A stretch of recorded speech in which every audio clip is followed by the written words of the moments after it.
That one Godzilla movie that people get mad at literally anybody for liking.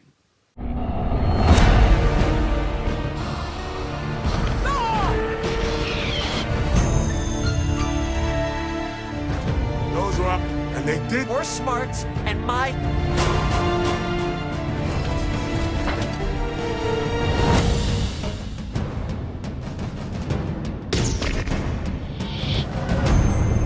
He told me enough.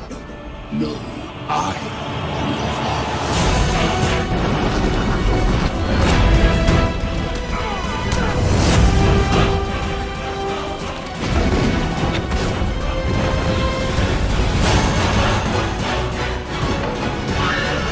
Here's Chuck.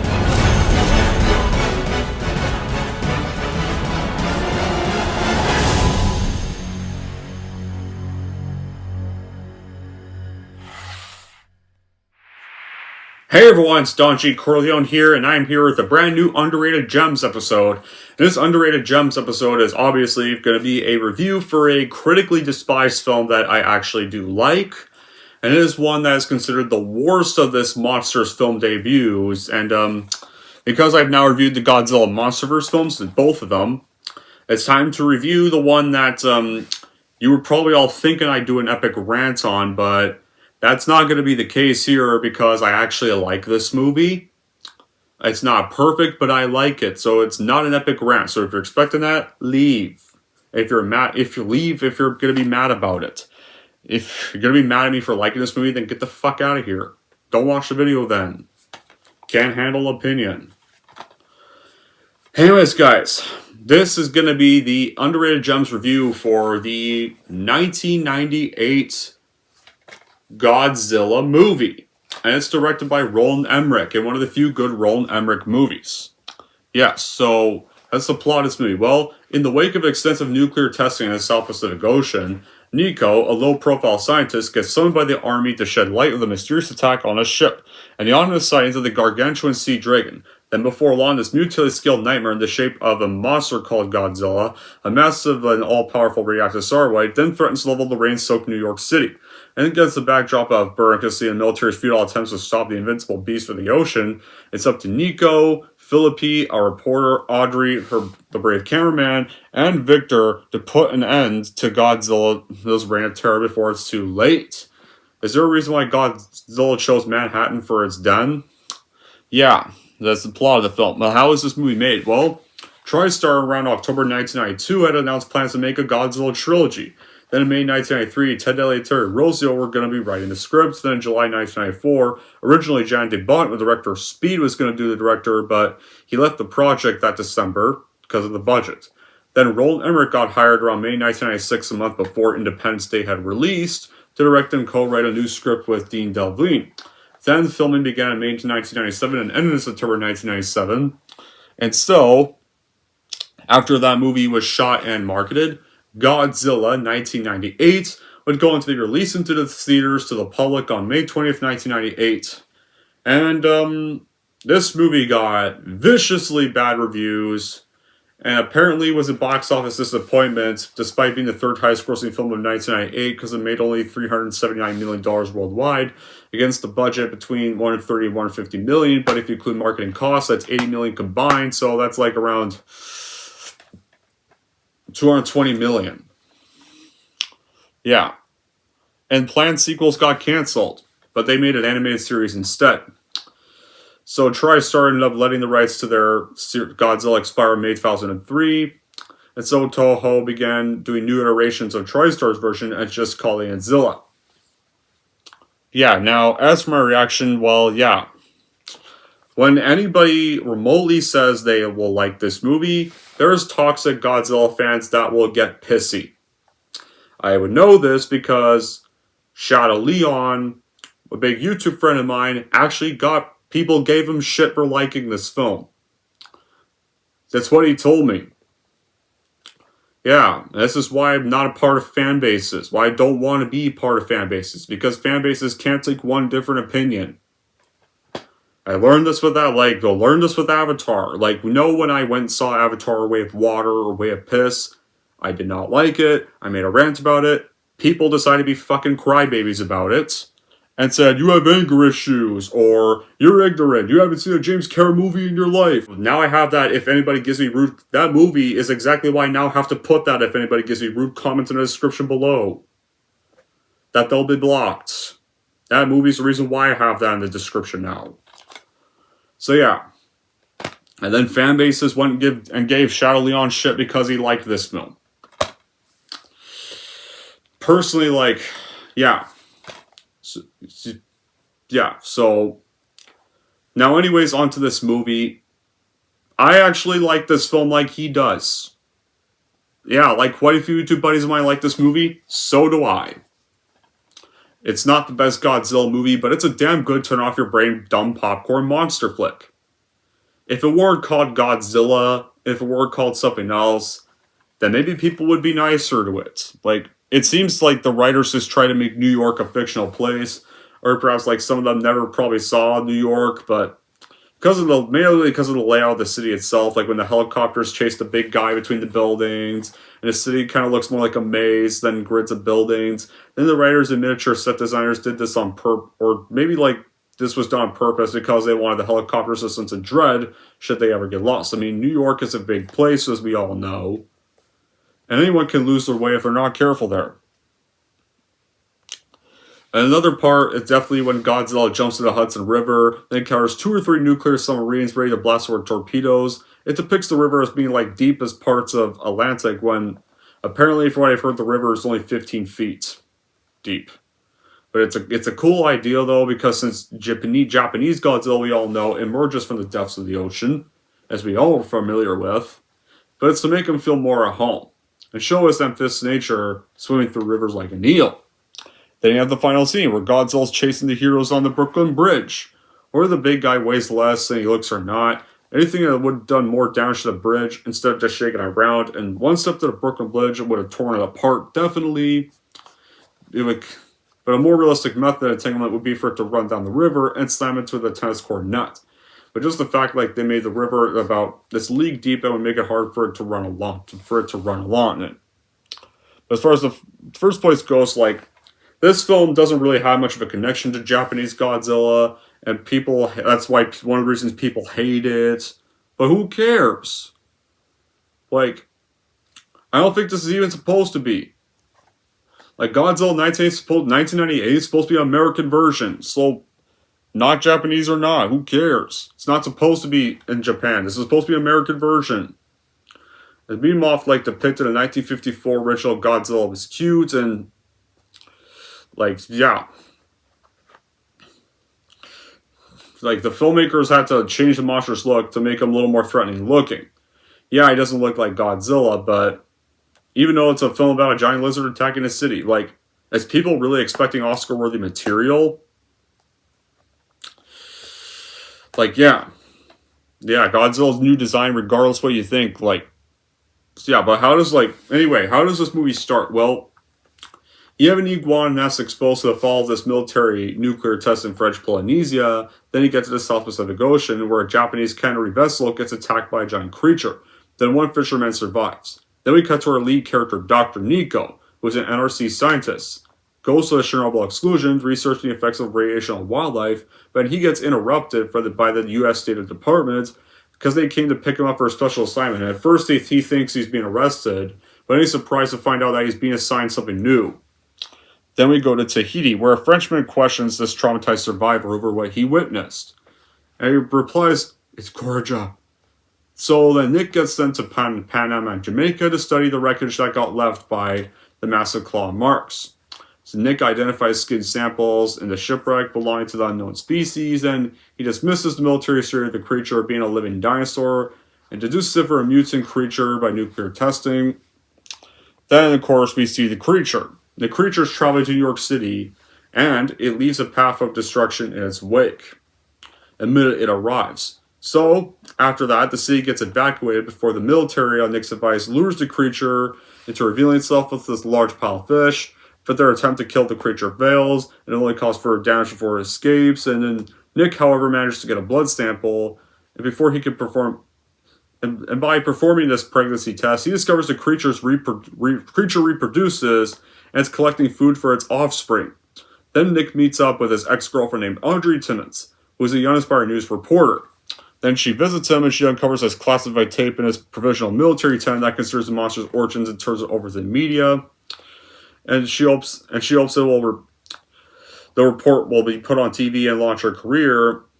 And then out her boss, like Charles Kamen, who is actually ironically played by Harry Sheener. And the ironic thing is, like, both Harry Sheener and Hank Azaria star in this film. And that's ironic because these two work together in The Simpsons. Like, at first, like, I knew Kamen's voice sounded familiar, so I immediately Googled the cast list, and I saw it really was Principal Skinner himself actually playing Kamen. So that was pretty ironic. Like, it's pretty ironic to have two Simpsons actors in a Godzilla movie together. Hank Azaria voices several characters in The Simpsons, like Apu, or Chief Wiggum, or Mo.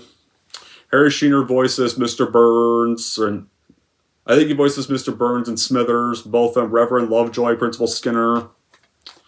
Yeah, so Kamen then uses the tape in his report and declares in his own discovery that he dubs the creature Godzilla. So yeah, like, Harry Sheener's character is a prick. You already don't like this guy the minute you meet him. When it comes to the tone of the movie, you're expecting something serious here? No. Definitely not. You're not going to get the serious tones of things like War of the Worlds, Fast and the Five, or Aliens. This movie is more to the tone of Indiana Jones. Remember the scene in Jurassic Park where the T-Rex chases the vehicle? Well, Godzilla has a similar scene, but the monster is 200 feet high rather than 20 feet. And the great Velociraptor scenes in that movie, Godzilla has similar scenes, and there is a few hundred creatures and just a few here. And like, Godzilla's like Jurassic Park, except there's even more, except the monsters are much bigger, and there's more like little ones in the chase scenes. It may seem less realistic, but it's more entertaining than you would expect from a typical Americanized Godzilla movie. I would definitely watch this. Like, the thing is, like, the monster, unlike the 2014 Boar Overrated Fest, the monster in this actually appears in the movie, appears way more in the film, way more in this than 2014 at all. That's crazy. And though that, like, and yeah, like, even though, like, they're supposed to be Godzillas, like, they're technically look more like dinosaurs. So if this was called, like, I think that maybe if this was just called, yeah, like, maybe this movie should have just been called Zilla. Like Dinozilla. Maybe called Dinozilla because there are more dinosaurs than Godzilla. Then speaking of the cast, when it comes to the cast and characters, like, you have Matthew Broderick playing Dr. Nico, who was actually surprisingly a pretty likable protagonist. Definitely much better protagonist than Aaron Johnson in the 2014 film. Like, Nico has more personality.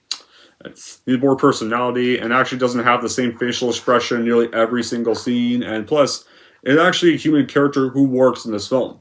They have Mary Padilla, who's this wannabe reporter girlfriend.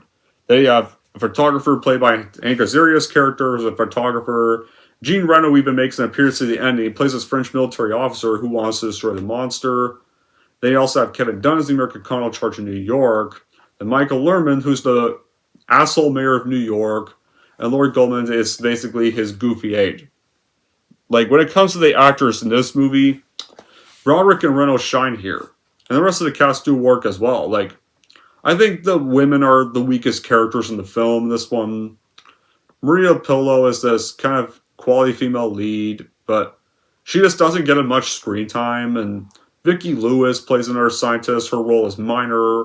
They have Arabella Field's role is smaller and kind of more useless. So yeah, a weak job would be the female characters. Another thing that really bothered people about this film was the subplot with the offspring of Godzilla. Like, I feel like when you have it in this movie, it feels like it actually adds a more hopeless part to the situation. It makes the whole attack even more hopeless to survive. It makes it even more dangerous for the human characters.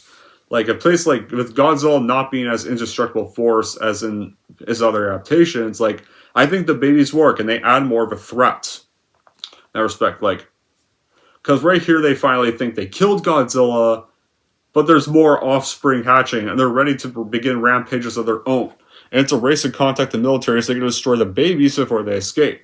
Then you have to dodge the hungry mouths of the little Godzillas. And if this was realistic, I don't think the human characters would have escaped and succeeded before the building blew up. After Cayman steals her story, and with the tape's disclosure, Nick then pretty much gets kicked out of the operation, and he cuts ties with Audrey for good. But then he gets kidnapped by Jean Reno's character, who's Philippe Roche. And he reveals himself as the agent of the French service. So Philippe explains that he and his colleagues were closely watching events to cover up their country's role in nuclear testing that created Godzilla. And so they suspect the nest that's somewhere in the city. They decide to cooperate with Nick to trace and destroy it. Then, of course, we cut back to our Dinozilla. Dinozilla resurfaces and dives into Hudson River to evade a second attempt by the military to kill it. Then he gets attacked by Navy submarines, though.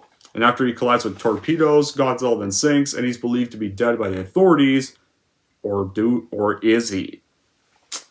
Because there's still more movie to go.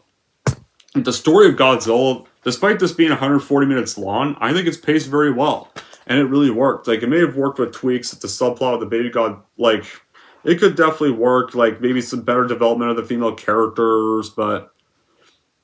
And I think it works well even with the baby Godzillas. And I don't think it brings down any quality to the film. It balances monster action and also human characters well, and they do it very right. Like, yeah, you watch monster movies to see the monsters, but these were actually human characters that actually, I feel like I could actually respect and really enjoy. Here, they didn't over-ruin the movie like they kind of do in the MonsterVerse films. Right here, these are better written human characters than any of the MonsterVerse stuff.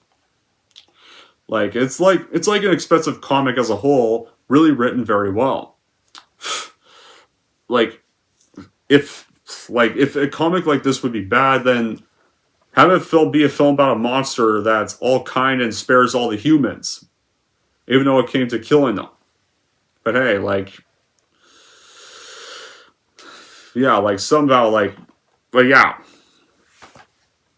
it's surprisingly, it's surprising how, what to my eyes is a more fun and enjoyable Godzilla attempt at a Godzilla film in America was this hated and gets 5 Razzie nominations. But it still makes a decent amount of money and it's still considered a flop. Were people really expecting Asian Godzilla or Japanese Godzilla in this Americanized Godzilla? Nah, I would. If you were making an American Godzilla movie, I would not expect that at all. Were they just expecting the 1954 movie again? Or then again, Matthew Broderick was not known for being in action films, really, just kind of more comedy films like Ferris Bueller's Day Off and Election, which came out after this film, and yeah, he also did that shitty Inspector Gadget movie that the year after this, but or maybe I've heard people just wanted a new modern version of a film they just wanted to hate on. Probably those reasons. Also, the more the reason is, it's not Godzilla! It doesn't look like Godzilla! So, yeah, fine, I can agree with that, but just call it something else. If this was called something else, maybe people wouldn't shit on it so much. It probably wouldn't get acclaim, but it probably wouldn't get such massive backlash like it undeservedly gets all the time. Because there's still wonderful action sequences in here. There's comic atmosphere, non-stop thrill, the egg sequence is very epic in the finale, the perfect editing, there's good music and some nice special effects. And the cast manages to do well, nobody's really badly performed, and some of the rescue is also pretty funny. And when it comes to other characters, you get a funny comic relief in Hank Azaria. Yes, I know Hank Azaria apparently doing his project because the filming conditions he had to work with, and plus, since it rains a lot in the movie, the conditions were apparently very rainy every single day, but I still thought he did terrific with what he had to work with. Maria Petillo, alright, but her character Audrey just doesn't add anything to the story. You kind of could cut her, maybe you could cut her out. Because I don't think she really has much purpose in the film. And honestly, like, the whole finale of this movie, I think the finale is really epic for a 1998 film. Like, in this one, you have Nick and Philippe's team, where Victor and Audrey follow. They find a nest inside the Madison Square Garden, and there's over 200 eggs. So they think Godzilla's defeated, but there's now 200 eggs they have to deal with. Then the eggs begin to hatch, and a strike team get attacked by the offsprings. So our four leads have to take refuge in the garden's broadcast booth and send out a live news, and they alert the military with a live news report, and then a response with an airstrike is initiated as the four then escape moments before the Air Force then bomb the area. So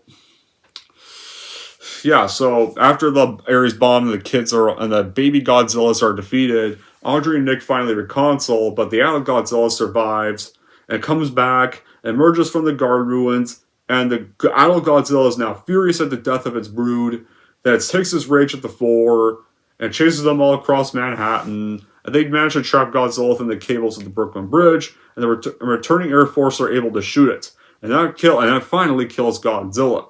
The remaining citizens and the authorities then celebrate now that Godzilla's been defeated, and of course, like, the mayor's, like, little lackey says, "You know what I think of your election?" And he quits his ass after being such a prick. And then Kamen tries to have Audrey back again. But Audrey says, "I quit." Especially after his greedy ass stole her story. It pretty much made everything much worse after being such an asshole. And she leaves with Nick. Then Phillippe, Gene Rail's character, takes the tape that Hank's character was recording. And he's going to return it after removing certain contents. He then thanks Nick for his help and he parts ways. And so Nick and Audrey then also part ways as well. But then in the ruins of the Madison Square Garden, there's more surviving eggs and the hatchlings roar to life. So that's where the movie ends. That's how the movie ends right there. So yeah, this is not the same Godzilla everybody was used to. He looks different and behaves different and he's not that indestructible. But I think people need to not let that bother them. If they're expecting, if they're just trying to expect an Americanized version of the Japanese films. Because you don't get that here. You actually get something a little different for a change. And you actually get some entertainment here to not make the movie boring. Like, most of it, people hate this movie, it's fine, but some of the hate I see is way too damn severe. A lot. It's like, it's not perfect, but come on, it's not one of the worst monster films ever made. There's plenty of worse. Plenty of worse. And I don't think it's fine for people to think they're allowed to give someone who likes this movie death threats. Yeah. I disagree with any death threats to people that want to say they like this. People want to give me death threats for liking this. I dare you. I dare anyone to try to give me death threats for saying I like this. They know, because I'll just see the comment and I'm going to block anybody that tries. In my opinion, deal with it. Would I have any bad qualities? I mean, the title's misleading. Like, if you called this maybe Dinozilla, maybe it'd be better. And maybe it should be called Dinozilla and not Godzilla. Because, Godzilla just looked more like a dinosaur, so just call it Dinozilla. Or Dinozillas, because there's a whole bunch of Dinozillas. It's not just one. And, the movie ends on a sequel bait ending. I don't think we needed that. Really don't think we needed that last shot with the eggs. Because, it makes sense, because it just sets up sequels we're not going to get, because this movie bombed. And the sequels never got made. So there's that. Other than those nitpick, and the female characters just don't serve much of a point to the movie. But that's it for me, because personally, I think Godzilla 98 is an enjoyably fun flick regardless. It ain't no masterpiece, but it's a dumb, fun popcorn monster action film that definitely deserves to, and honestly, I think people should give more of a chance to. So in the end, I would totally watch and buy Godzilla 1998 for your collection because I think it deserves better attention than some people seem to really think it is. Anyways, guys, that's it for my view of Godzilla 1998. If you're wondering how to rank Godzilla 1998, here's how I am going to rank this movie. So overall, if you are looking for a dumb fun popcorn monster flick, you're totally going to get that with Godzilla 1998, and it's worth buying, no doubt. And if you're wondering how I'm going to rate Godzilla 1998, I'm going to give Godzilla 1998 an 8 out of 10. There we go, guys. That wraps up Godzilla 1998, and of course, that wraps up the Godzilla reviews for now. So, now let's move on to the other monster of the Monsterverse. King Kong.